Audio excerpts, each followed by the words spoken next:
Hey folks, good afternoon on this Thirsty Thursday here, November 6, 2025. I got all your stories for your rush hour ride home, and buckle up, the tea is hot. We've got super big updates regarding Blake Lively versus Justin Baldoni. She's asking for upwards of $1 billion. What?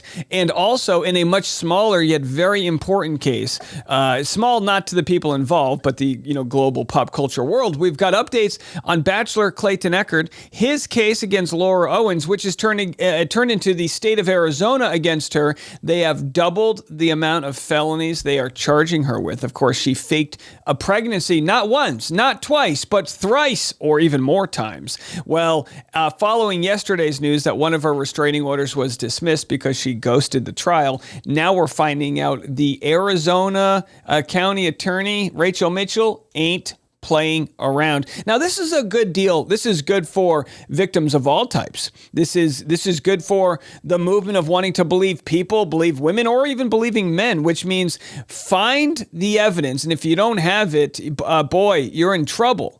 And in this case, Laura Owens didn't just not have the evidence, she had fake evidence. She committed medical fraud. And she could face up to something like 90 years in prison with all of the charges on top of each other. That's not going to happen. But it's a wild story. That'll be the second half of this episode. Stick around for that. First half, we're going to dive into this Baldoni stuff. And by the way, I got shows in Nashville this weekend. If you want to know where I'm performing, definitely make sure you are following me on my social medias, Instagram, TikTok, and all of that. You can go to rushhourwithdave.com and you'll get all that information. Plus, you can sign up for my newsletter, and that'll be where all of the episodes are. A lot of times people say, Dave, I haven't gotten any notifications for your episodes. Well, rushhourwithdave.com, they are updated momentarily. As soon as they go up, they can be found there. Patreon, all the other things. All right, so we're going to dive into it. Blake Lively, this is wild what she's asking for. It is insane. Plaintiff Blake Lively's third amended initial disclosures. We're going to share all of the people that Blake Lively thinks have information that could either help her case or hurt Baldoni's. She's got Taylor Swift. She's got her good friend Shirsta. She's got Candace Owens. I even think she's got a Bachelor alum. So there's a lot of people in there. But what's more interesting is the amount of money she believes she is owed. So she shares the different damages that she believes she has incurred due to this whole issue. I should be charging Blake Lively for the damages I've incurred. I've lost a lot of sleep covering this thing. Lost earnings in the amount of not less than $56,200,000 subject to expert testimony. So I guess Blake Lively plans to prove how was she supposed to star in the Avengers?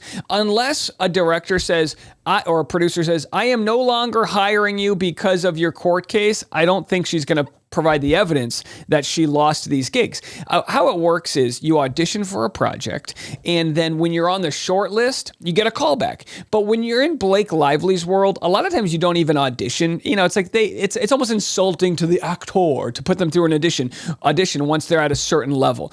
Instead, they'll come in for a reading. We'll do a chemistry test. They use all of these different terms to sort of pussyfoot around being like, let's see if you can read these words and it matches up with who we need. When you're someone like Justin Baldoni, trying to get this movie made, you're happy, at least at the time, to get Blake Lively. She is an A-list actress. I know a lot of people go, no, she's not. She is. She's commanding, $9, $10, $12 million for this movie. That's a top 0.1% of all actors. That's the top of the top, whether she's super A-list or not. Again, every time I say this, people argue with me, but you know her name. I know her name. I don't care if it's only from Travel Hood of the Sister Itchy Pants or whatever it's called. It's better than anything I've worked on. Although I did have a small role in Birdman, a Best Picture award-winning film. I still get paid about $8 a year for that. Brush some dirt off your shoulder. Join the Patreon. Economic damages. So how does she prove $56 million? So like I said, you do chemistry tests. You do all these different things. Another way to, what they do is they put you on a pin. They call, I got pinned. I got pinned for this next movie. That means your headshot is pinned to a wall and you are on the short list of people they might want to have. But they're going to pin Scarlett Johansson. They're going to pin Emma Stone. They're going to try. Emma Stone is the best of my generation. She's my generation's Meryl Streep. I won't have any other words about it. Also, Emma Stone in Birdman. Very beautiful. Love her, right? Very funny. Good little lisp. We love Emma Stone. But either way, when they can't get Emma Stone, they go down the list of who they can get. And they're like, well, we've got Blake Lively or Leighton Meester. That's all we've got left, you know. So that doesn't mean she was going to get whatever the part was. Now, I'm sure Blake Lively was on the short list for several parts, and she's no longer on that list. But I don't know if it's because of damages Baldoni did to her. It might be people going, oh boy, is she really this difficult to work with? And then the sound guy's like, you didn't hear it from me. Non-economic damages, pain and suffering, physical pain, humiliation in the range of $250,000 to $400,000. Isn't that funny that pain and suffering is so much less than all the other damages? Reputational harm in an amount of approximately $34 million, subject to expert testimony. I'd love to see who this expert is. So I don't know what her reputation was like before, but she wasn't Mother Teresa. Punitive damages in amount not less than 3 times the amount of Miss Lively's actual damages. Punitive is punishment, right? Think of punishment. Attorney's fees and costs, all attorney's fees and costs incurred by Miss Lively, which again, you could be in the tens of millions right now. Oh, we've got more. Computations as to the above are as follows. Lost earnings. So this is how she estimates the lost earnings. Lost past wages in an amount of 18 mil plus prejudgment interest subject to expert testimony based on the following. 17 and a half relation to lost acting producing opportunities from August through trial subject to expert testimony. Listen, I mean, I don't think this will hold up to the threshold of what you could actually receive, but it is true that she probably is going to be in this long trial. Again, thanks to you guys. I said, hit me up with 100,000 subscribers and I will be there. So I will be there in March of 2026. You bet your bottom dollar we will be there all month long. It's going to be costly, but I'm here for you guys. I'm going to have to, ask for more money from Mint Mobile in order to fund this, but I will be here for you. And I am not changing my coverage, not one bit. Even if I have a Mint Mobile hat on and I'm running around with, hello, okay, you guys get the point. Lost future wages in the range of at least $37 million, subject to expert testimony based on the following. So all of the speaking engagements, $2 to $4 million. I mean, $4 million for speaking. You can see me for free at the local Chuckle Hut. I need to get her agent. At least $900,000 to $1.3 million in relation to lost appearances. At least $5 million in relation to lost endorsement opportunities. Please, Blake, again, tell me about the struggle. She's been famous since she hit puberty. Lost profits in the amount. Okay, so here's where she lost profits with her other companies in the amount of approximately $49 million in relation to Blake Brown Beauty, subject to expert testimony. All right, who was going to buy Blake's beauty product, but was like, you know what? I can no longer support this due to, come on. People, if Blake's beauty product, fixed everyone's crow's feet, we'd buy it no matter who the hell made it. You know what I mean? It's like you could be like Marjorie Taylor Greene, but if your lotion's getting rid of my skin damage, I'm putting the old MTG lotion on. The amount of approximately $22 million in relation to Betty B. Holding. I've got my Joe Biden bronzer on. If it works, it works, is my point. Okay, see, you can do both sides. Yeah, for all of those people on thin ice with your political ideologies.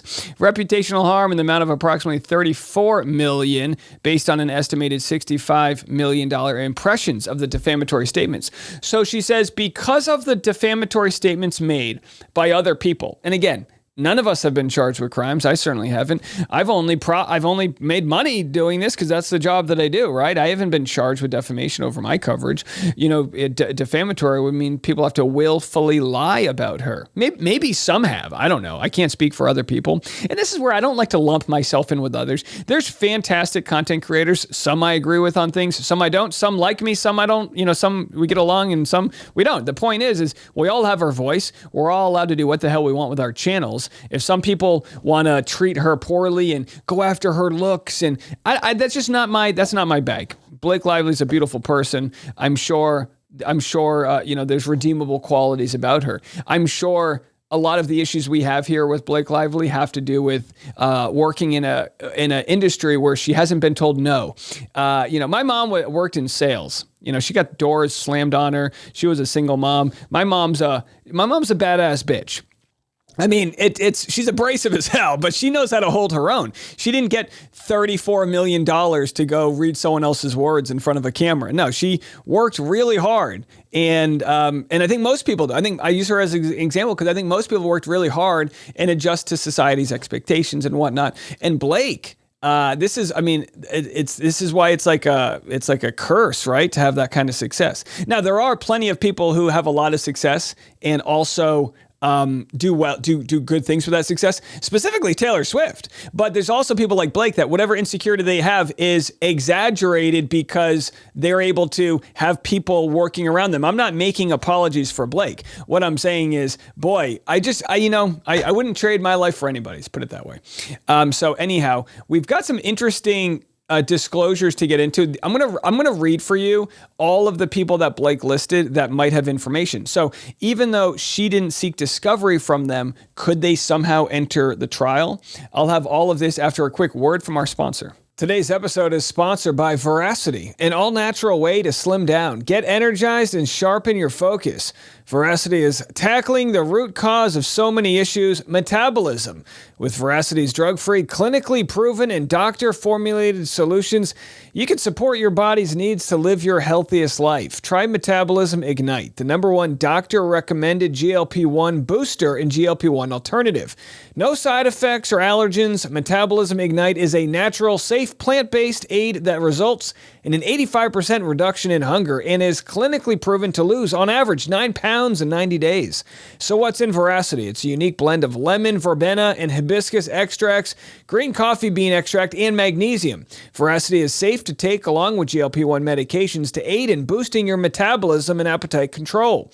Head to veracityselfcare.com and use code RUSHHOUR for up to 45% off your order. Once again, that's veracityselfcare.com for up to 40% off, and make sure you use my promo code RUSHHOUR so they know I sent you.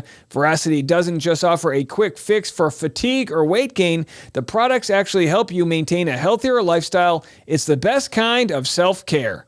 All right, let's barrel through this list here. I'm going to go to this list. These are all of the different people, as Blake says here, based on the information available to Miss Lively and without waiving the foregoing qualifications. Miss Lively identifies below the individuals who are likely to have discoverable information that they may use to support their claims of defenses in this matter. I believe a lot of this information was already revealed, so let's barrel through it. But, you're only seeing several influencers, podcasters on here. You've got Perez Hilton, Candace Owens. I don't even know if Popcorn Planet's on here.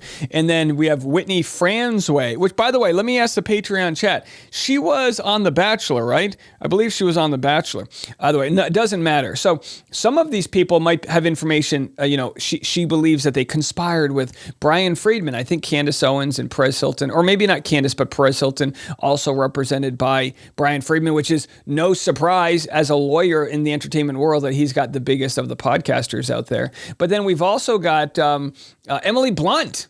I don't know. Listen, don't mess with Emily Blunt. I better not hear any bad info about Emily Blunt because I assume to speak to the British here, I assume that she's a lovely angel. Scooter Braun, the boyfriend of Sydney Sweeney, he's on the list. Just, I bring all of Hollywood. Let's get them all on. Shirsta, our beautiful and intelligent, competent reporter, YouTuber, and journalist, of course. She's kind of the root of this whole thing. It wasn't her fault, but she was one of the major interviews that Blake Lively was rude in, and it led to a lot of people looking further into Blake's character when at a time when Baldoni was the one being unfollowed. Everyone said, well, what about Blake? And of course, Shirsta did nothing. She is nothing. She did nothing wrong other than show the math of what Blake was like in her interview. So interesting. Good to see her. America Ferrera, who I believe was, and now, do I have this wrong? Was she, what the hell's her tie into this? Did she work with Baldoni? Was she on Jane the Virgin? Is she, I don't remember. No, she wasn't on Jane the Virgin. What the hell does she have to do with this? I don't even know. So, well, again, I don't even know half of it. Taylor Swift, we know her. The party's alleged conduct, complaints, or discussions about the work environment or conduct on the set of the film. So Blake says that Taylor Swift would know something. about the work environment on the film. Of course, Taylor Swift wants nothing to do with any of this. Let's just listen to some of our favorite lawyers, what they have to say. Because, look, to us, the damages seem crazy, but what the hell do I know? You know what I mean? I'm just some high testosterone liberal hanging out here, in Nashville, Tennessee, trying to survive. I don't know, maybe this is normal. But once you listen to Not Actually Golden, she says, oh, not so much. I'm exhausted.